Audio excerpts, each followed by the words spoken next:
second heads up, we're about to start. I do want to give a quick update here. Unfortunately, we could not get Dr. Gollum on these screens. What she is going to do, I just spoke with her, is she's going to record what she was going to share with us tonight, and we'll be posting that out afterwards.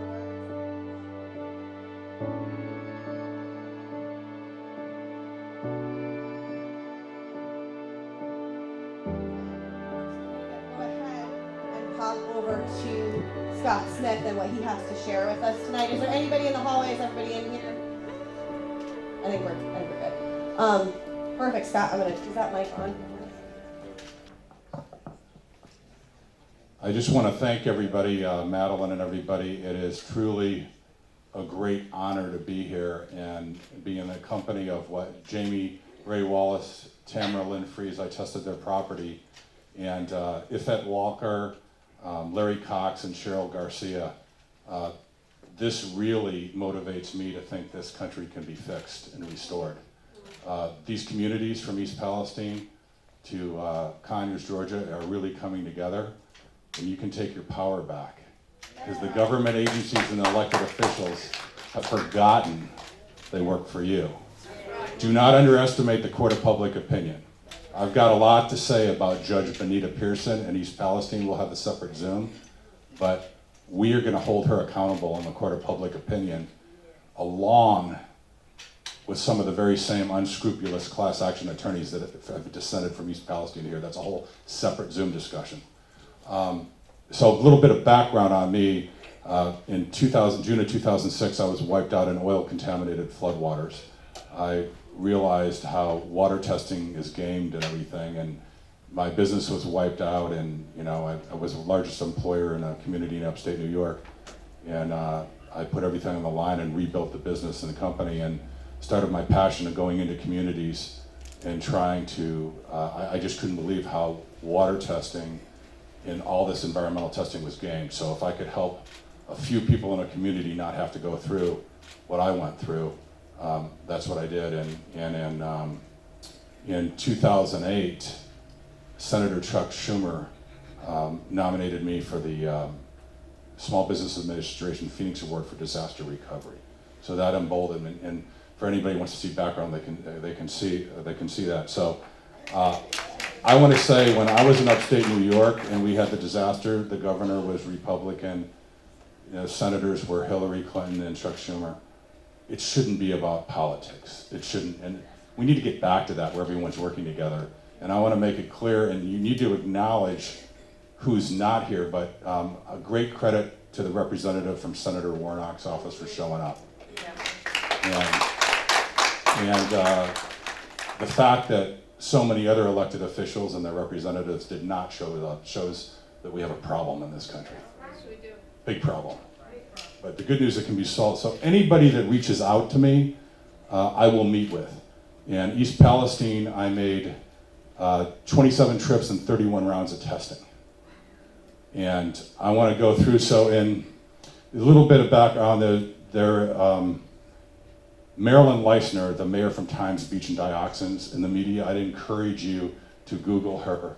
I reached out to her, flew her in for one of the presentations where she met with the community about dioxins and everything. I was going to bring her in here, but she has been in the hospital for treatment. I heard from her today, so we'll bring her in on a Zoom. But she's really a great resource. She's been a great resource for East Palestine. So she introduced me to a documentary filmmaker named Hank Bagwell. I need to set this up for the proper background. Hank Bagwell calls me up and says, "Scott, can I embed with your company? It should shadow me. You do whatever you want, film everything behind the scenes." He did that, and he released a 25-minute documentary. I had no idea what it was, and he said, "Scott, I'm calling this the guy in the blue shirt." I mean, I've been jumping up and down about this for 18 years. So Robert F. Kennedy Jr. reaches out to me because he saw this documentary and wanted to sit down in East Palestine for a briefing. Just like the representative from Senator Warnock's office showing up here, had anybody else running for office reached out. So I want to, this is, and on my YouTube channel, you can see we're talking about the corporate media and all the different problems, but this is where I think I'm seeing communities agree. Number one, corporate capture and corruption of government agencies. When you litigate against these agencies, you get a PhD in corporate capture and how to unravel it. I'm also a whistleblower client against the EPA with the Government Accountability Project. You can Google them, you can look up background on them, and they have helped protect me from a lot of threats. I came up with an expression, you can't find what you don't look for. Example, dioxins and other chemicals. And you heard Jamie Wallace talk about a singular exposure to a singular chemical is just disingenuous at best and outright deceptive. Ex-government employees selling out communities from East Palestine to Conyers, Georgia, and more. When I started this independent testing in East Palestine, ex-EPA attorney Davina Pajara, I was coming back from East Palestine and the sheriff calls me and said, we're gonna serve you for a subpoena. I called my lawyer and said, I'm not in any litigation, do you really think Norfolk Southern subpoenaed me in my driveway? I'm built differently, so it made my day. So she subpoenaed me in my driveway, and you can look at her background, environmental justice and everything she does. So now she's sold out for Norfolk Southern. There's a revolving door at the EPA, and it's time that the corporate capture stops. And then there's the media. I think you guys got great local media here. Focus on the local media. I can tell you the so-called mainstream media is becoming less and less of a factor. I saw some stuff with the national networks where they would actually call in East Palestine, and even one of the papers, and said, Scott, we can't cover you on the interview for East Palestine. Our Norfolk Southern and the PR people are threatening to pull all the advertising. That really happens. Wow. That really happens. So now that's kind of a little bit of background, and there's a lot more that's gonna come out over the next 2 weeks that I wish I could reveal tonight, but we'll just let it play out. And this presentation will be released publicly to the media, and Blue Shirt Justice League was in the formation ever since this documentary came out. And what I've told everybody, the blue shirt, when I met with Bobby, it represents bringing people together. Everyone can agree that preserving and protecting human health shouldn't be political. If we should be able to agree on that. And to get to some of the test results, and this is, and also I've had so many PowerPoint mishaps, that's why I told Madeline I'd spend the money and do this instead, and this will all be available electronically. And the BIOLAB fire, the volatile organic compounds, those are compounds that dissipate and really shouldn't be in water. So we tested the water, and this was, I think, on October 5th. I got into, this community called me, I got in quickly, near a dead frog, tested the water, and these various VOCs were detected, 7 of them.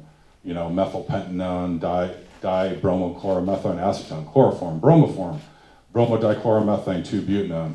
And this is all preliminary data subject to further review. The point is, what were people breathing in the air? These are volatile, airborne, but they're in the water. That means that we do need to do a lot more testing. And I think Larry Cox mentioned it.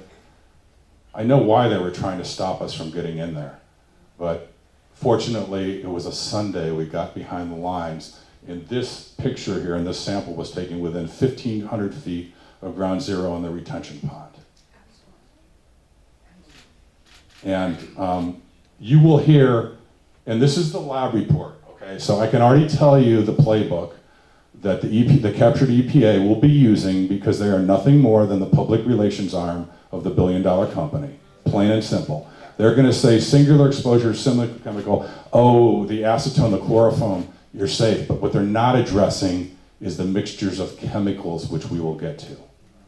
And one other thing, I told Cheryl Garcia, I'm gonna put her on the spot. I'd like to ask her to come up here and help me with holding this. Please, would you please? And I wanna say 18 years of doing this in 78 disasters. her ability to FOIA and chemicals, I am really excited about involving her with the people from East Palestine.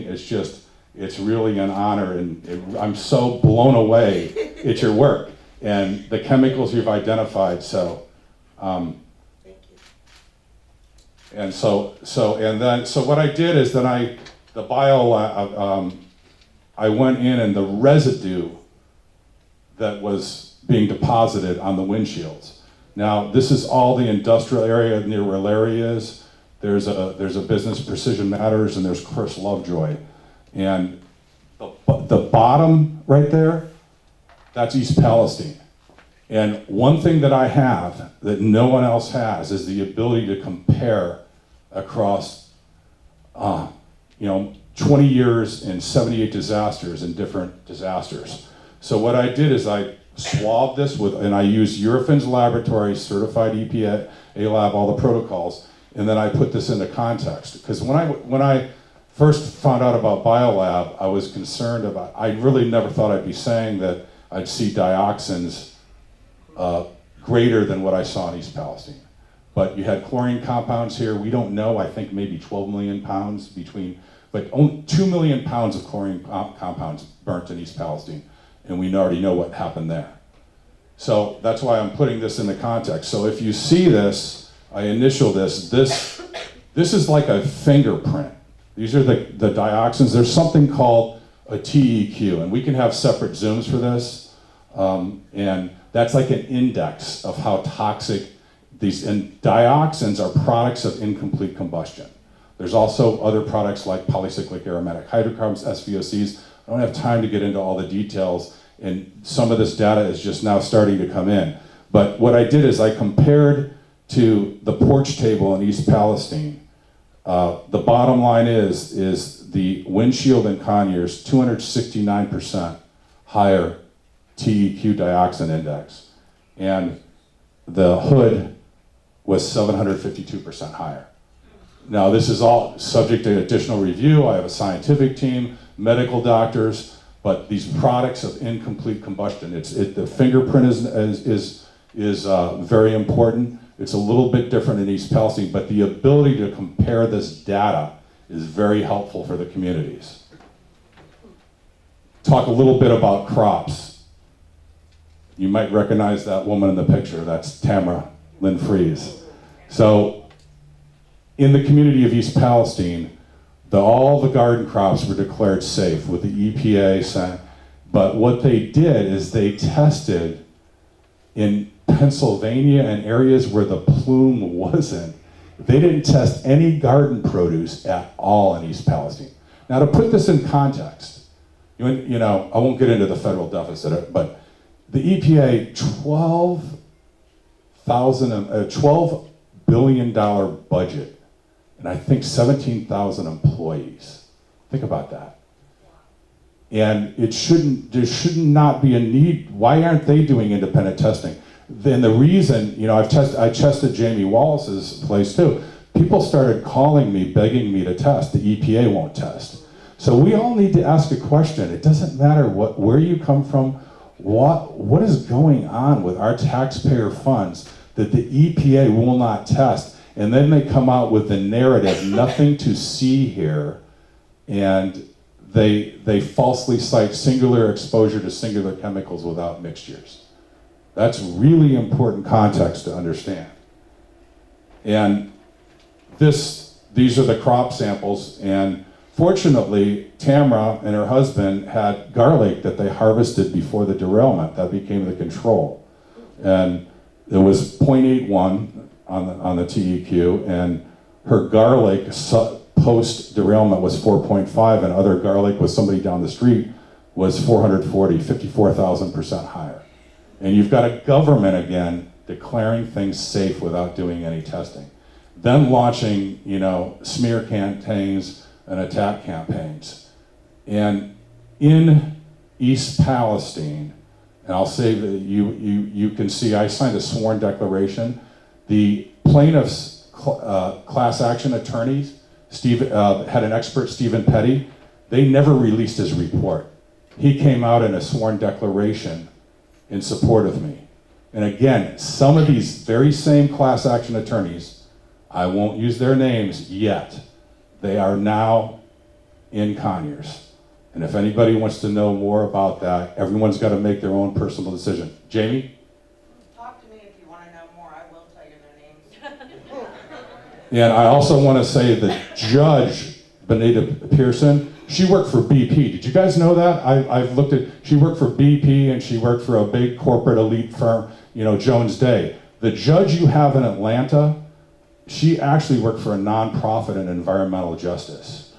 I would encourage you, especially Cheryl, Larry, demand to meet in her chambers with her. There's a hearing on December 5th. You can actually learn from what happened in East Palestine, because she's already chosen people that are involved in East Palestine, and because the court of public opinion really matters. Think about it. Why has the government tried to censor so many people? Because they don't want the truth coming out.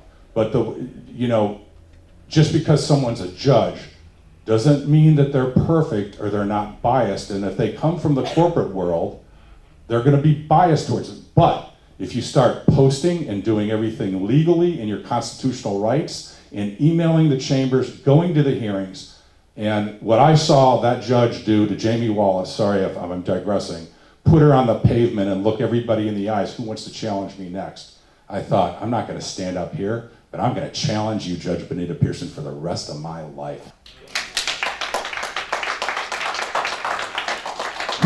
And this is testing that I actually did yesterday. This is the post-BIOLAB fire garden crops in Conyers. And you can see, this is not normal. These are dying crops, from soursop to a dead apple tree. I offered to test side by side with the EPA. I offered to sit down and share my fully detailed lab reports. They refused. And again, if you go to the Government Accountability Project and my declaration with 629 pages of exhibits, you can verify everything I'm talking about how they gamed the system. There's nothing to see here. I've got the proof. And also I want to talk a little bit about the ash and the soot. This is from when I first got here, days afterwards. You see this? This is polystyrene. When polystyrene burns, it creates dioxins, it creates a variety of other chemicals. So what did the EPA do? And somebody correct me if I'm wrong. EPA said, we tested for asbestos, there's no asbestos. Well, you can't find what you don't look for. So that's why there's something interesting. I did not, so this is all preliminary data, so it's subject to change. But I believe in communicating information as I know it before it becomes final, because people deserve to know, and people tend to stay calmer if they know there's constant information coming in. But I'm seeing from some of the limited soil sample data coming in, it's relatively good news, but what I can't explain in the bad news is in the water. Unfortunately, and before I had to pick these up at FedEx locally here, office print, but at 4 o'clock today, I got the water samples from where we tested by the dead frog. And to put things into context, Jamie and Tamara, Sulphur Run, I tested there a year and a half, Sulphur Run Creek, within a couple thousand feet of ground zero. The highest dioxin reading in the water was 18. By that frog was 42. I just got those results. So again, this is very, very early on. And yes? I'm still getting that foam stuff blowing into my yard or blowing out a tree. What are we supposed to do with it? Seal it up in bags and keep it. Everybody seal everything. And for the EPA to come out and say, don't worry about it, it's harmless without doing the testing, we've seen that playbook before. And I'm concerned about pets.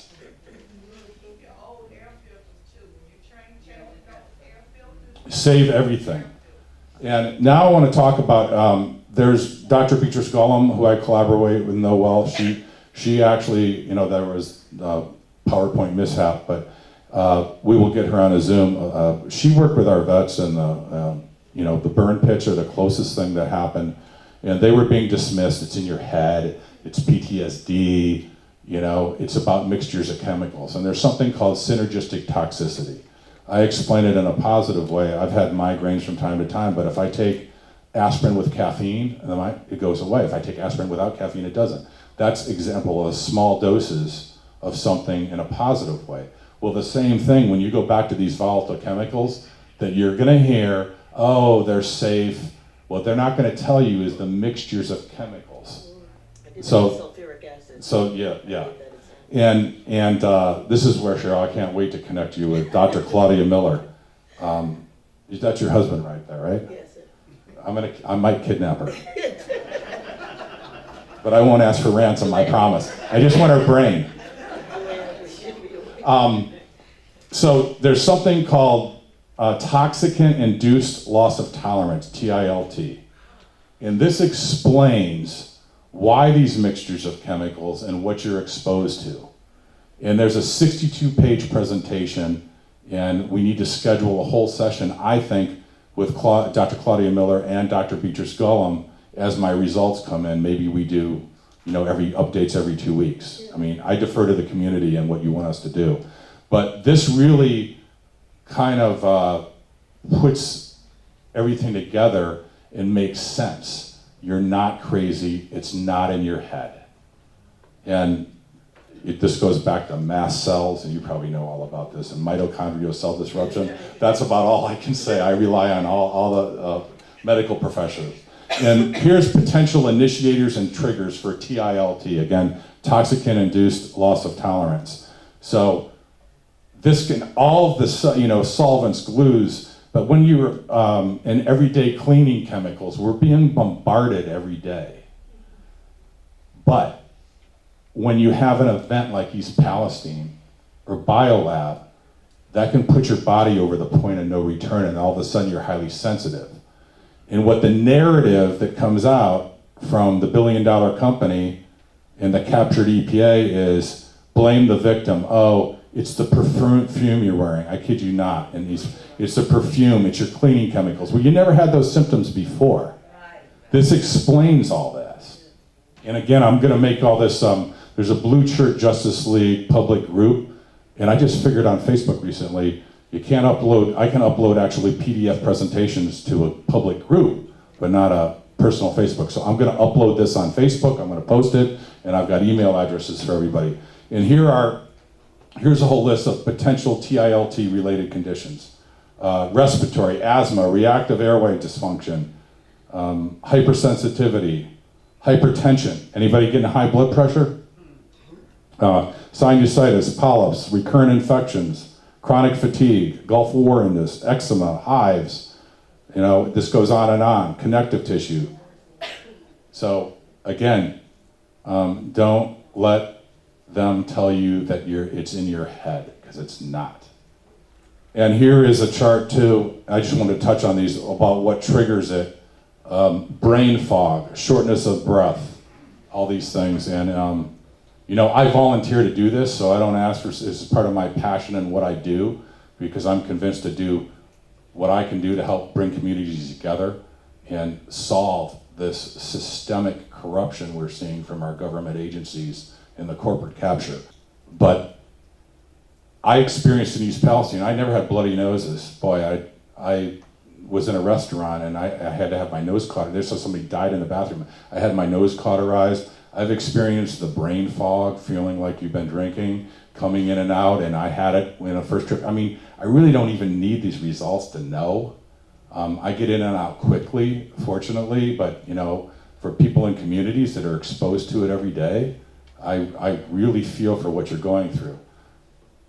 So, and then this is what happens when we inhale airborne toxicants. Again, these are all these slides are Dr. Claudia Miller's. So the nose to brain pathway, there's no blood-brain barrier between the air we breathe and the limbic system.